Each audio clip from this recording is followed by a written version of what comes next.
Bonjour, j'espère que vous allez bien. Nous voici au 7e jour de notre challenge sur l'automatisation et l'IA. Et aujourd'hui, nous allons... déjà, laissez-moi vous dire que je suis très content de continuer ce voyage avec vous. Et sans plus tarder, nous allons passer au défi du jour. Roulement de tambour. Envoyer des demandes d'un client vers le service compétent.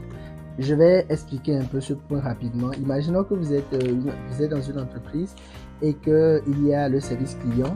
Nous avons le service client et nous avons aussi les services qui vont gérer les demandes. Je parle par exemple d'Internet et le client a appelé le service client. Donc, les données doivent être envoyées, bien un mail doit être envoyé au service qui est compétent, soit service technique, soit service SAV, service support. Donc, nous allons, à partir d'un fichier Google Sheet, nous allons pouvoir envoyer des données, donc un mail au service compétent. Donc, c'est ce que nous allons voir aujourd'hui. Donc, sans plus tarder, je suis très impatient de pouvoir passer à la pratique et nous allons voir ce que nous pouvons faire. Alors, allons-y. Sans plus tarder, nous allons créer un nouveau scénario. Et donc, ce dont on a besoin ici, c'est Google Sheet. On a besoin de Gmail ou bien un peu importe, il faut utiliser un autre service de mail. Et nous allons introduire ce qu'on appelle les routeurs dans Make.com. Les routeurs, considérez les routeurs comme un carrefour. On avait dit que les API sont des tuyaux, donc les données sont transmises via le tuyau. Donc, les routes, c'est quand les données arrivent au carrefour, elles peuvent décider autant pour moi si elles veulent aller à gauche ou bien à droite ou bien aller sur une troisième route. Et donc le routeur permet de pouvoir diriger les données selon des conditions que nous allons définir. Donc notre première chose qu'on va faire, c'est que j'ai créé un fichier Google Sheet avec les colonnes nom, email, type de demande, message et statut. Dans type de demande, j'ai créé, c'est une validation de données. Donc, vous allez dans données ici, vous allez cliquer sur validation de données et vous allez cliquer sur, je vais faire comme ça, vous allez voir. Vous allez cliquer sur ajouter une règle et mettre les options que vous voulez. Donc, type de demande, par exemple, vous allez mettre SAV, vous allez mettre ici support. Et vous pouvez mettre autant que vous voulez. L'objectif, c'est quoi? Ce fichier-là, votre service client peut l'utiliser pour pouvoir recevoir des appels des clients. Et donc, quand imaginons qu'un client fait une demande pour dire que voilà, son Internet, disons par exemple si c'est Internet, il dit que son Internet ne fonctionne pas. Donc, vous allez mettre par exemple Internet ne fonctionne pas. Non, vous allez mettre le nom du client, par exemple Lionel. L'email du client, voilà, je pense que je vais mettre ici email du client, nom du client. Oh là là, qu'est-ce que je fais?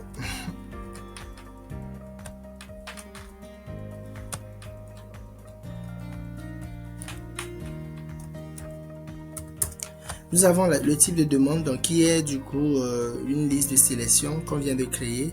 Nous avons le message et nous avons le statut. Le statut aussi, c'est je vais la donner dans validation de données et je vais du coup ajouter une règle aussi. Le statut sera soit à faire,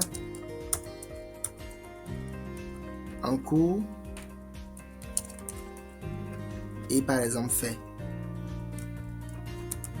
C'est quelque chose que vous pouvez faire, soit vous êtes dans le service client ou bien vous êtes responsable des agents. Donc vous pouvez faire ça pour pouvoir automatiser les données. Donc je fais OK. Je me rends compte que j'avais pas sauvegardé cette partie-là. Donc validation de données. J'ajoute une règle. Je vais mettre ici SAV. Je vais mettre ici support. Je vais faire OK. Voilà. Donc, ce que nous allons faire maintenant, c'est simple. On va créer notre premier nœud. Et nous allons choisir Set Rows. on pouvait choisir Watch New Rows, mais ça c'est plus quand vous ajoutez une nouvelle ligne. Sauf que quand vous utilisez Set Rows, ce qui va se passer, c'est que lui va rechercher dans toutes les lignes. S'il y a même des mises à jour, il va faire en même temps. Donc c'est comme ajouter Add Row et Update Row en même temps. Donc je vais cliquer ici sur Set Rows. Je vais choisir ma feuille. Je viens ici, je mets demande.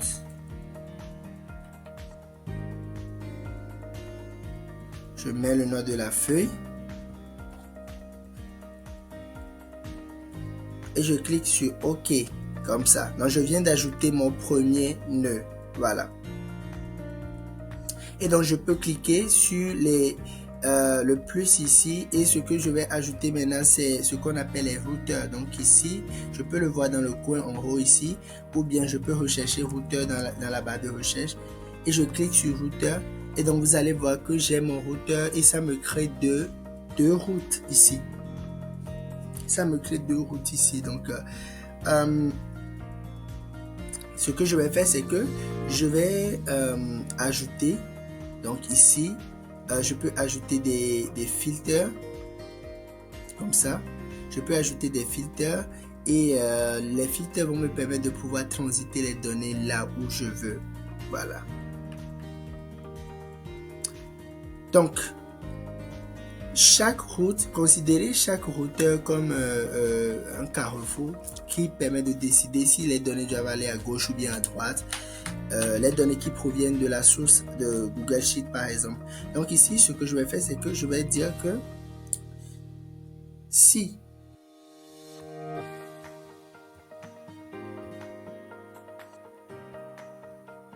donc ici, je vais dire que si je vais mettre ici si SAV le libellé, et la condition sera si le type de demande est égal à SAV.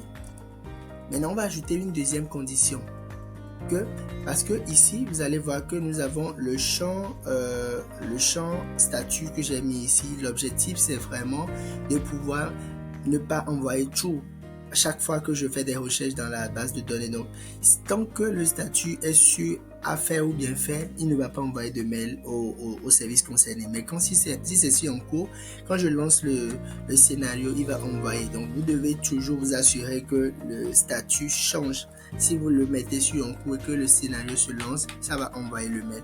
Donc ce que je vais faire, c'est que je vais dire si le statut est sur en cours. Donc vous allez remarquer ici que nous avons type d'opération. Nous avons type d'opération, on a mis equal to. Donc vous pouvez changer ce que vous voulez. Si vous voulez dire que égal à, ou bien supérieur, ou bien contient le mot, tel mot. Donc je fais OK. Je vais maintenant ajouter le Gmail. Bon, je veux envoyer un mail. Donc je clique sur Send un email. À qui? Donc je vais choisir ma connexion là, Lionel. C'était fonctionnel. Je clique sur la petite flèche pour rafraîchir le token. Donc je clique ici, le mail sera envoyé à un mail, ce mail là.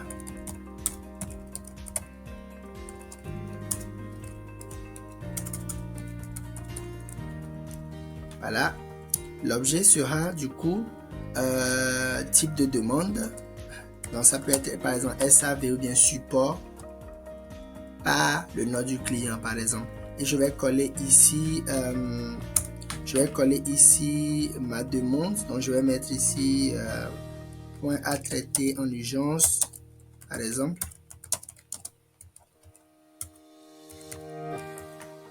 Et je viens à la ligne en cliquant sur la touche entrée et je mets le message. Je peux mettre aussi le type de demande.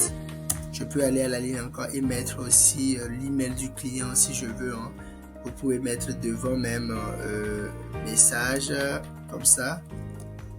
Si vous voulez, je fais 2 points comme ça. Voilà. Donc après avoir fini, je fais OK. Je vais faire la même chose sur la deuxième branche. Je fais Setup Filter et je vais mettre ici si support. Voilà. Et la condition c'est si type de demande is equal to support.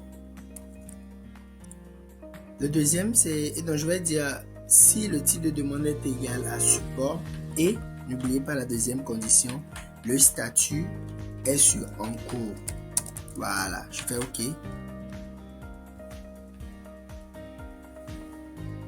Je fais OK.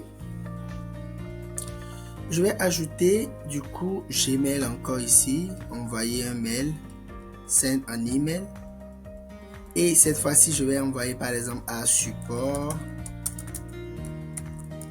Donc, sachant que, imaginons que c'est plusieurs équipes qui gèrent chaque demande. Donc, je vais mettre support. Par exemple, le nom de l'entreprise. Je peux mettre même gmail.com. Je mets le mail en question, le mail qui doit recevoir ces données-là.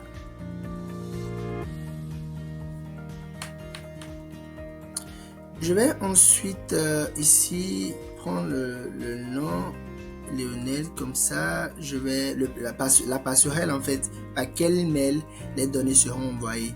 Donc je vais prendre mon mail, je vais mettre ici du coup type de demande encore, c'est le même message que je vais mettre, c'est juste que comme c'est dynamique les données vont changer. Donc je vais mettre ici le contenu, ça je vais m'inspirer, non. Je vais copier ce qu'il y a ici déjà, que je vais maintenant coller ici. Dans contenu, même chose. Et je fais OK. Donc, tout se passera selon les conditions que nous avons posées. Donc, ce que je vais venir faire maintenant, c'est que je reviens et je vais changer le statut là à affaires. Comme ça. Je vais lancer mon scénario et voir ce qui va se passer.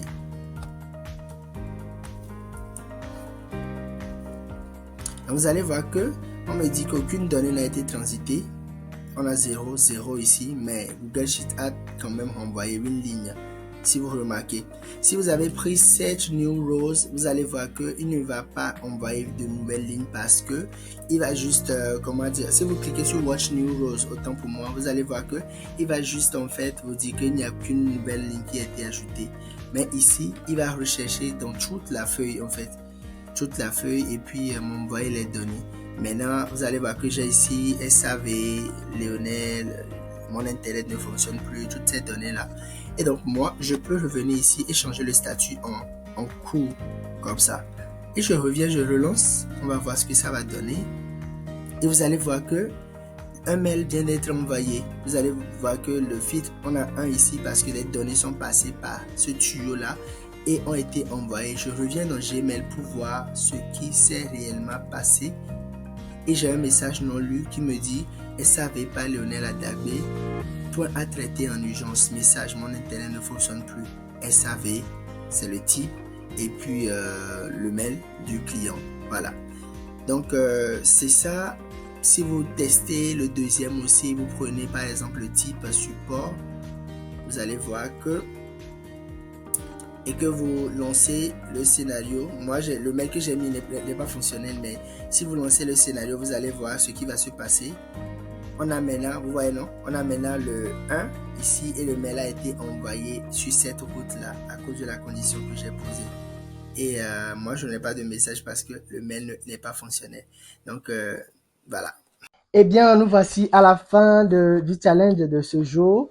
Et mettez dans les commentaires si vous avez aimé, likez, mettez dans les commentaires ce que vous voulez voir prochainement. Mettez dans les commentaires aussi les problèmes que vous avez eus. Et dites-moi dans les commentaires comment est-ce que vous avez trouvé ce scénario, est-ce que vous avez essayé. Donc, on se donne rendez-vous sur demain pour notre prochain challenge. À bientôt.